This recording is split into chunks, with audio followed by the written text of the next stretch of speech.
Hello everyone. आज मैं फिर एक नए वीडियो के साथ आया हूँ और इस वाले वीडियो में हम लोग डिस्कस करेंगे कि टेस्ट सीरीज का क्या इंपॉर्टेंस है। मुझे पिछले वाले वीडियो में मिलिंद ने बोला था कि सर एक टेस्ट सीरीज के ऊपर वीडियो बनाइए, तो मैं आज इस वीडियो को बना रहा हूँ। हम लोग दोनों प्रीलिम्स और मेंस दोनों के लिए अलग अलग बातें करेंगे। सबसे पहले मैं प्रीलिम्स का बता देता हूँ, फिर मैं मेंस का बता दूँगा कि देखो मैं आपको अपना खुद का जो एक्सपीरियंस वो बता रहा हूँ, क्योंकि मैं लगभग 1-1.5 साल प्रिपरेशन किया हूँ बैंकिंग एग्जामिनेशन का। तो मैंने बहुत सारी चीज़ें ट्राई की और जो चीज़ें यूज़फुल थी मेरे लिए उस चीज़ को मैं आज बताऊँगा कि क्या चीज़ यूज़फुल रही। शुरुआत में तो मैं भी बहुत सारे पेपर्स में टेस्ट वगैरह देता था, ठीक है, लेकिन वैसे कुछ मार्क्स वगैरह नहीं आते थे क्योंकि मेरा बेसिक स्ट्रॉन्ग नहीं था उस टाइम पे।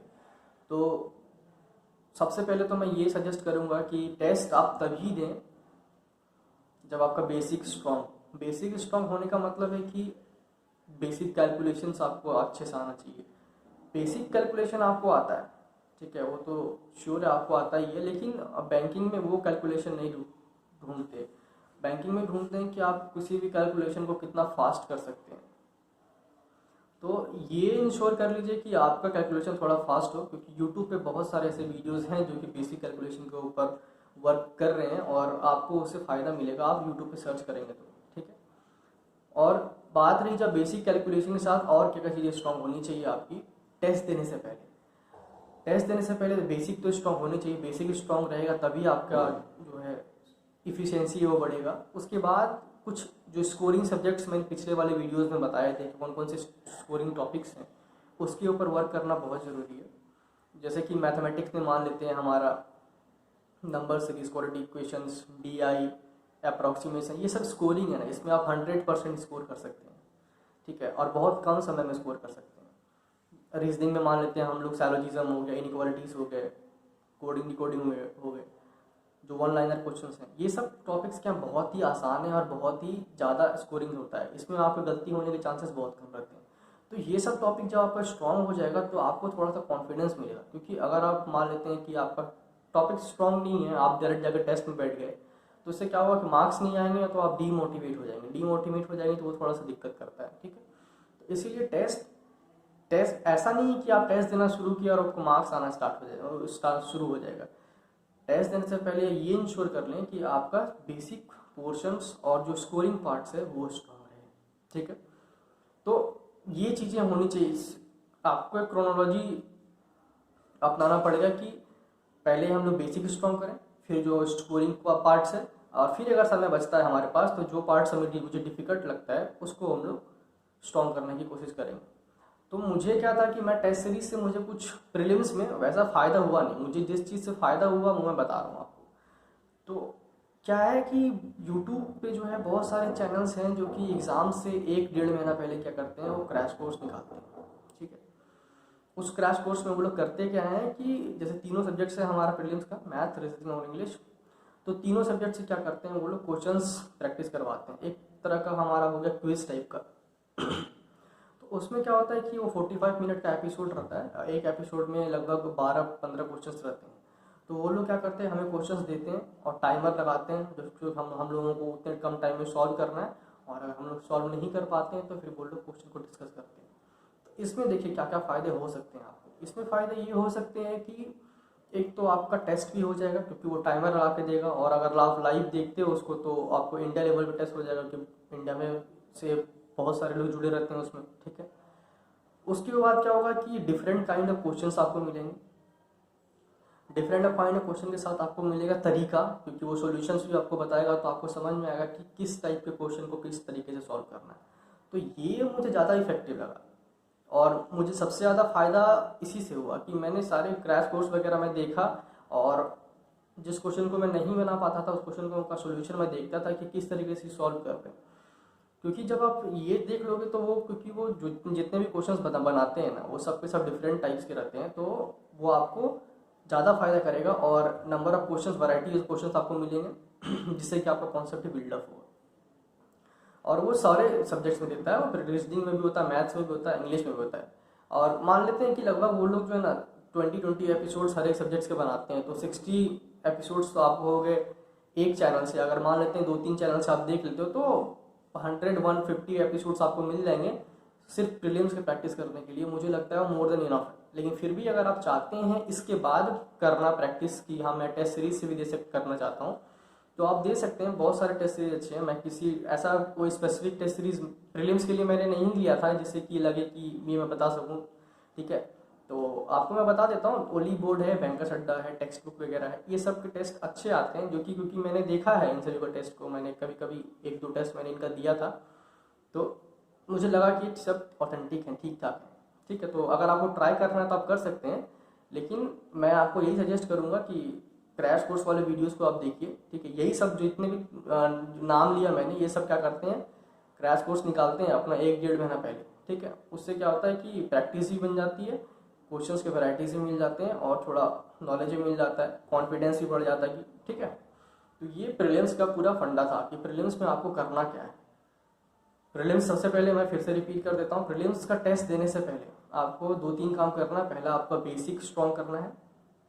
दूसरा क्या करना है आपको, दूसरा जो भी स्कोरिंग टॉपिक्स हैं उसको स्ट्रॉन्ग करना है, उसमें कहीं गलती नहीं होना चाहिए। तीसरा क्या करना है आपको, अगर आपके पास समय बचे तो आप जो भी आपको टॉपिक डिफिकल्ट लगता है उसके ऊपर वर्कआउट करें। चौथा क्या करना है आपको, क्रैश कोर्स वाले वीडियोस को आप देखें ताकि आपको वैराइटीज ऑफ क्वेश्चंस मिले और सॉल्यूशन कैसे निकालते हैं उसको मिले, और एक टाइप का क्विज भी हो जाए आपके लिए। उसके बाद भी अगर आपको लगे कि टेस्ट मुझे देना चाहिए तो आप दे सकते हैं टेस्ट, ठीक है। ये रही हमारे प्रीलिम्स की बातें। और मैं मेंस के लिए बताता हूँ कि मेंस, मैं पहले वाले वीडियो में मैं बता चुका हूँ कि मेंस और प्रीलिम्स की स्ट्रेटजी डिफरेंट होती है, ठीक है। तो मेंस में क्या चाहिए कि प्रैक्टिस चाहिए बहुत अच्छा। तो मैं मेंस के लिए सजेस्ट करूँगा आपको कि टेस्ट सीरीज कंपलसरी है। अब टेस्ट सीरीज कंपलसरी इसलिए है मेंस के लिए क्योंकि यूट्यूब वगैरह पे भी कोई नहीं आता है वीडियोस जिसमें कि आपको समझ में आए कि मेंस का पूरा क्वेश्चंस वगैरह बना रहे हो, डिस्कस कर रहे हो, आपको सॉल्यूशंस बता रहे हो, बहुत डिफिकल्ट होता है फाइंड करने में। तो आप क्या करो कि मेंस का टेस्ट सीरीज परचेस करो, ठीक है, और उस टेस्ट सीरीज को अच्छे से दो, ठीक है। ऐसा नहीं कि बहुत बार हम लोग को होता है क्या, जैसे कि टाइमर लगा हुआ होता है उसमें, और उसमें हर एक सेक्शनल टाइम रहता है। तो जैसे कि मान लेते हैं जीके हो गया, जीके हमारा 10 मिनट में बना लेते हैं हम लोग, फिर हम लोग क्या करते हैं सेक्शनल टाइम को स्किप कर देते हैं और आगे दूसरा सेक्शन में पहुंच जाते हैं। तो ये नहीं करना, आपको वेट करना है ना, ठीक है, क्योंकि आपको 3.5 घंटा बैठने की आदत भी होनी चाहिए, क्योंकि मेंस का एग्जाम आपको पता है 3.5 घंटे की होती है। तो ये नहीं करना है आपको, और टेस्ट को सीरियसली देना है, ठीक है।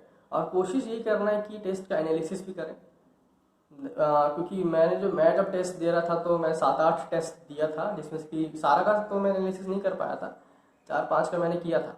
उससे फ़ायदा होता है, उससे बहुत सारे फ़ायदे ये होते हैं कि सबसे पहले तो आपको जब आप मेंस का टेस्ट दोगे तो आपको लगेगा कि आपको आदत सी हो जाएगी ना, कि 3.5 घंटे बैठने की आदत हो जाएगी आपको, ठीक है चलो इतना देर में बैठ सकता हूँ। दूसरा क्या होगा कि आप टेस्ट में गलतियाँ करोगे बहुत सारा, तो आपको टेस्ट जब आप 7-8 टेस्ट दे दोगे तो आपको ये समझ में आ जाएगा कि कौन सा क्वेश्चन मैं छोड़ सकता हूँ और कौन सा क्वेश्चन मैं बना सकता हूँ।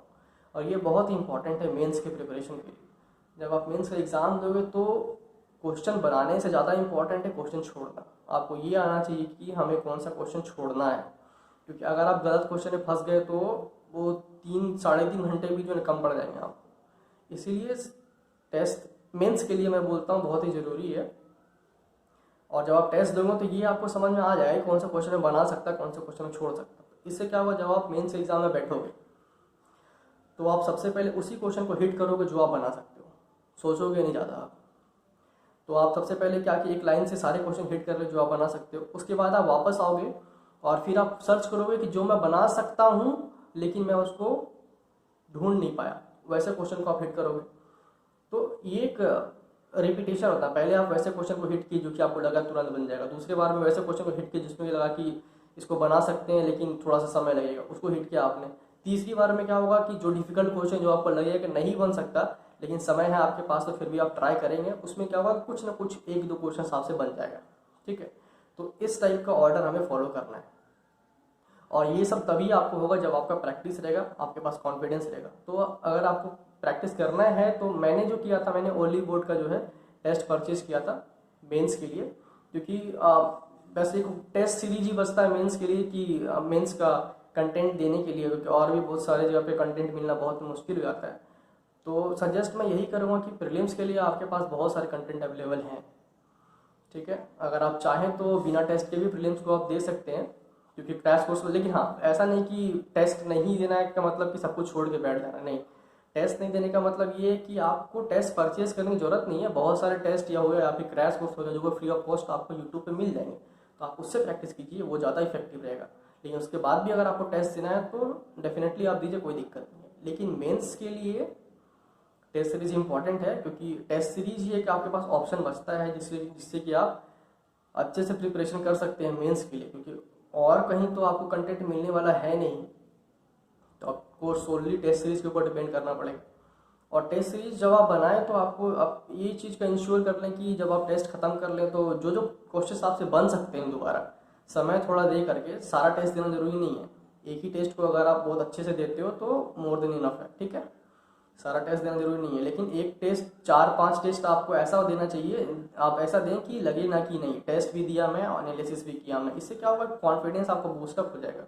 मान लेते हैं कोई एक टाइप के क्वेश्चन आपसे नहीं बन रहा है और आप एनालिसिस करते समय उस क्वेश्चन को बना लिए, तो वो क्वेश्चन क्या होगा, आपको अच्छे से याद आएगा कि इस टाइप का क्वेश्चन जो है मैं आप दोबारा बना सकता हूँ। तो एक बार एनालिसिस इंपॉर्टेंट है।